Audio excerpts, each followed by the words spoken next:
নমস্কার, আমি অ্যাস্ট্রো সিদ্দিক। আজকের আলোচনা 2025 সালের জুলাই মাস কেমন যাবে কুম্ভ রাশি জাতক জাতিকাদের সেই বিষয় নিয়ে। তবে মূল আলোচনা যাওয়ার আগে কয়েকটা বিষয় কিন্তু আমাদের একটু জেনে নেওয়ার প্রয়োজন আছে। এই যে আলোচনা, এই যে রাশিগত ফলাফল, এটা বিশেষত জুলাই মাসে গ্রহদের অবস্থানের পরিপ্রেক্ষিতেই। কুম্ভ রাশি জাতক জাতিকাদের ব্যক্তিগত জন্মকুণ্ডলিতে গ্রহদের অবস্থান যদি শুভ অবস্থায় থাকে এবং গ্রহদের দশা অন্তর্দশার ফলাফলও যদি শুভত্বের দিকে নির্দেশ করে, তাহলে শুভ ফলের পরিমাণ যেমন অনেকাংশে পজিটিভ হবে, তেমনই কুম্ভ রাশি জাতক জাতিকাদের ব্যক্তিগত জন্মকুণ্ডলিতে গ্রহদের অবস্থান যদি অশুভ অবস্থায় থাকে এবং গ্রহদের দশা অন্তর্দশার ফলাফলও যদি অশুভত্বের দিকে নির্দেশ করে, তাহলে শুভ ফলের পরিমাণ অনেকাংশে কম হবে। সুতরাং জুলাই মাসে গ্রহদের অবস্থানের পরিপ্রেক্ষিতে যে আলোচনা, যে রাশিগত ফলাফল, তার সাথে কুম্ভ রাশি জাতক জাতিকাদের ব্যক্তিগত জন্মকুণ্ডলিতে গ্রহদের অবস্থান এবং গ্রহদের দশা অন্তর্দশার ফলের মধ্যে একটা বৈষম্য, একটা তারতম্য হতেই পারে। আর একটা বিষয়, যেহেতু জুলাই মাসে গ্রহদের অবস্থানের পরিপ্রেক্ষিতেই এই রাশিগত ফলাফল, তাই গ্রহরা কে কোথায় অবস্থিত সেটাও আমাদের একটু জানাটা প্রয়োজন আছে। রাশিতে রাহুর অবস্থান, রাশি অধিপতি শনি মীন রাশিতে, চতুর্থ রাশিতে অর্থাৎ বৃষ রাশিতে স্বক্ষেত্রে শুক্রের অবস্থিতি। শুক্র কিন্তু তার রাশি পরিবর্তন করবে 26শে জুলাই এবং রাশি পরিবর্তন করে চতুর্থ রাশি থেকে পঞ্চম রাশিতে প্রবেশ করবে। পঞ্চম রাশিতে রবির সাথে বৃহস্পতির অবস্থান। রবিও কিন্তু তার রাশি পরিবর্তন করবে 16ই জুলাই এবং রাশি পরিবর্তন করে পঞ্চম রাশির থেকে ষষ্ঠ রাশিতে প্রবেশ করবে। ষষ্ঠ রাশিতে বুধের অবস্থান।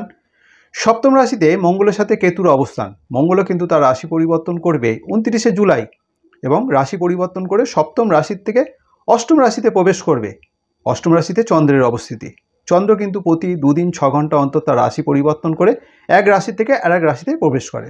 সুতরাং জুলাই মাসে গ্রহদের এই অবস্থানের পরিপ্রেক্ষিতে কুম্ভ রাশির জাতক জাতিকার উপর কী প্রভাব পড়বে, কী পরিবর্তন আসবে, কোন কোন ক্ষেত্রে সফলতা, কোন কোন ক্ষেত্রে সচেতনতার মধ্যে দিয়ে চলতে হবে, তাদের স্বাস্থ্য, শিক্ষা, অর্থ, দাম্পত্য জীবন, কর্মজীবন, ব্যবসা বাণিজ্য, যারা রিলেশনের সাথে যুক্ত রয়েছে তাদেরই বা সময়টা কেমন যাবে, অর্থাৎ সার্বিকভাবে জুলাই মাসে কুম্ভ রাশির জাতক জাতিকাদের ভাগ্য কতটা সহায় থাকবে সেটা নিয়ে আলোচনায় আসব।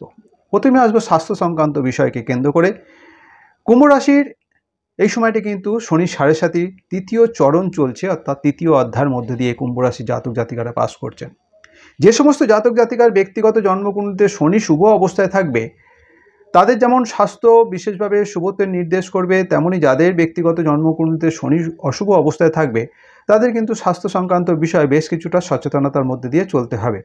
রাশিতে রাহুর অবস্থান এবং রাশি অধিপতি শনি দ্বিতীয়ভাবে অবস্থিত হয়ে মঙ্গল দ্বারা রাহুও দৃষ্ট, শনিও দৃষ্ট হওয়ার ফলে এই সময় কিন্তু মাঝে মধ্যেই মাথার যন্ত্রণা, মাথা ঘোরার প্রবণতা যেমন দেখা দেবে, তেমনি চোখের কোনো সমস্যা দেখা দিতে পারে। পঞ্চম ভাবের অধিপতি বুধ ষষ্ঠ রাশিতে অবস্থিত হয়। খাদ্য খাবার থেকে এই সময়টা কিন্তু বিশেষভাবে সচেতন থাকতে হচ্ছে। খাদ্য খাবারের কারণে এই সময় মাঝে মধ্যে কিন্তু পেটের কোনো সমস্যা দেখা দিতে পারে। গ্যাস, অম্বল, অ্যাসিডিটি এই সময় কিন্তু দেখা দেওয়ার একটা প্রবণতা থাকবে। সুতরাং স্বাস্থ্য সংক্রান্ত বিষয়কে কেন্দ্র করে মাঝে মধ্যে কিন্তু একটা অস্থিরতা, একটা উদ্বিগ্নতার মধ্যে দিয়ে চলতে হবে। তাছাড়াও সপ্তম ভাবে যেহেতু মঙ্গলের সাথে কেতুর অবস্থান এবং রাশিতে রাহুর অবস্থিতি, দ্বিতীয়ভাবে শনির অবস্থান, গ্রহগত এই যে অবস্থান, এই অবস্থানের পরিপ্রেক্ষিতে চলাফেরা বিশেষভাবে সচেতন থাকতে হবে। যারা বাইক চালান, টু হুইলার চালান, যারা তাদের কিন্তু বিশেষভাবে সচেতন, একটু সাবধানে চালানোটাই উচিত হবে। নতুবা কিন্তু এই সময় কোনো রকম দুর্ঘটনা, চোট আঘাতের সম্ভাবনা, এমনকি রক্তপাতেরও সম্ভাবনা থাকছে। সুতরাং আগামী জুলাই মাস কুম্ভ রাশি জাতক জাতিকাদের স্বাস্থ্য সংক্রান্ত বিষয়কে কেন্দ্র করে একটু সচেতনভাবে থাকতে হচ্ছে। যারা বিদ্যা শিক্ষার সাথে যুক্ত রয়েছেন, পঞ্চম ভাব থেকে যেহেতু বিদ্যা শিক্ষা বিচার করা হয়, পঞ্চম ভাবে সপ্তম ভাবের অধিপতি রবি এবং দ্বিতীয় একাদশ ভাবের অধিপতি দেবগুরু বৃহস্পতির অবস্থানে বিদ্যা সংক্রান্ত বিষয়কে কেন্দ্র করে এই সময় যথেষ্ট শুভত্বের নির্দেশ করছে। নিজের জ্ঞান বৃদ্ধি পাবে, পড়াশোনাকে কেন্দ্র করে জ্ঞানের বহিঃপ্রকাশও হবে। তাছাড়াও পরিশ্রম করার মানসিকতা এই সময় কিন্তু যথেষ্ট পরিমাণে দেখা দেওয়ার একটা প্রবণতা যেমন থাকবে, তেমন পড়াশোনাকে কেন্দ্র করে এই সময় একাগ্রতা যথেষ্ট বৃদ্ধি পাবে। একটা ডিসিপ্লিন মেনটেন করে চলার একটা প্রবণতা কিন্তু কুম্ভ রাশির জাতক জাতিকারা যারা বিদ্যা শিক্ষার সাথে যুক্ত রয়েছে তাদের কিন্তু এই প্রভাব অনেকাংশে বৃদ্ধি পাবে। কোনো রকম এক্সাম যদি থেকে থাকে, সেই এক্সামে কিন্তু এই সময় সফলতা অর্জন হওয়ার কিন্তু একটা সম্ভাবনা তৈরি হতে চলেছে। তবে যেহেতু বুধ পঞ্চম ভাবের অধিপতি, বুধ ষষ্ঠ রাশিতে অবস্থিত থাকায় নিজের চিন্তাভাবনা, নিজের বুদ্ধিকে পড়াশোনার ক্ষেত্রে সঠিকভাবে কিন্তু পরিচালনা করতে হবে, সেক্ষেত্রে কিন্তু একটু অভাব দেখা দেওয়ার প্রবণতা থাকবে। সুতরাং বুধের অবস্থান অর্থাৎ পঞ্চম ভাবের অধিপতি অশুভ অবস্থায় অবস্থিত থাকার ফলে নিজের বুদ্ধিকে সঠিকভাবে কিন্তু ইউটিলাইজ করতে হচ্ছে। অর্থনৈতিক সংক্রান্ত এই সময়টা যথেষ্টই শুভ, কারণ ধনভাবের অধিপতি এবং আয় ভাবের অধিপতি দেবগুরু বৃহস্পতি পঞ্চম রাশিতে সপ্তম ভাবের অধিপতি রবির সাথে যেমন অবস্থিত, তেমনি রাশি অধিপতি শনিও ধনভাবে অবস্থিত থাকার ফলে এই সময় কিন্তু আয় উপার্জন যথেষ্ট পরিমাণে বৃদ্ধি যেমন পাবে, তেমনি সঞ্চয়ের দিকটাও কিন্তু শুভত্বের নির্দেশ করছে। সুতরাং অর্থনৈতিক সংক্রান্ত বিষয়ে আগামী জুলাই মাস কুম্ভ রাশির জাতক জাতিকাদের জন্য যথেষ্টই শুভ। যারা চাকরিজীবী, কর্মভাবের অধিপতি মঙ্গল সপ্তম রাশিতে অবস্থিত হয় কর্মক্ষেত্রে শুভ ফলের নির্দেশ থাকলেও মঙ্গলের সাথে কেতুর অবস্থান এটা কিন্তু বিশেষত কর্মসংক্রান্ত বিষয়কে কেন্দ্র করে মাঝে মধ্যেই একটা প্রতিকূল পরিস্থিতির সম্মুখীন হতে হবে। মাঝে মধ্যেই কিন্তু কর্মসংক্রান্ত বিষয়ে একটা এনার্জি বাড়লেও কখনো কখনো দেখা যাবে যে একটা ডিপ্রেশন, কর্মসংক্রান্ত বিষয়কে কেন্দ্র করে একটা ডিপ্রেশন দেখা দিতে পারে। এই সময় কোনো না কোনো বিষয়কে কেন্দ্র করে সহকর্মীদের দ্বারা কোনো রকম ডিস্টার্ব অনুভব হতে পারে। সুতরাং কর্মক্ষেত্রে মাঝে মধ্যে যেমন নিজের এনার্জি বৃদ্ধি পাবে, তেমনই কর্মসংক্রান্ত বিষয়কে কেন্দ্র করে একটা প্রতিকূল পরিস্থিতির সম্মুখীন হওয়ার সম্ভাবনা থাকবে, কখনো কখনো একটা ডিস্টার্ব অনুভব হবে। সুতরাং বিশেষভাবে কিন্তু একটু সচেতন থাকতে হচ্ছে। যারা চাকরিজীবী, যারা কর্ম পরিবর্তন করতে চাইছেন, এই সময় কোনো রকম হঠকারী সিদ্ধান্ত না নেওয়াটাই বাঞ্ছনীয় হবে। যারা ব্যবসা বাণিজ্যের সাথে যুক্ত রয়েছেন, ব্যবসা ভাবের অধিপতি রবি মাসের প্রথম ভাগে পঞ্চম রাশিতে ধনভাবের অধিপতি এবং আয়ভাবের অধিপতি দেবগুরু বৃহস্পতির সাথে অবস্থিত থাকায়, অর্থাৎ কেন্দ্রপতি কোণে অবস্থিত থাকায় ব্যবসা সংক্রান্ত বিষয়কে কেন্দ্র করে এই সময় যথেষ্ট আয় উপার্জন বৃদ্ধি পাবে। ব্যবসায় শুভত্বের নির্দেশ করছে। ভালো ভালো যোগাযোগ এই সময় আশা করা যায়, যে যোগাযোগগুলো আগামী দিন ব্যবসা ক্ষেত্রকে সঠিক পথে এগিয়ে নিয়ে যাবে।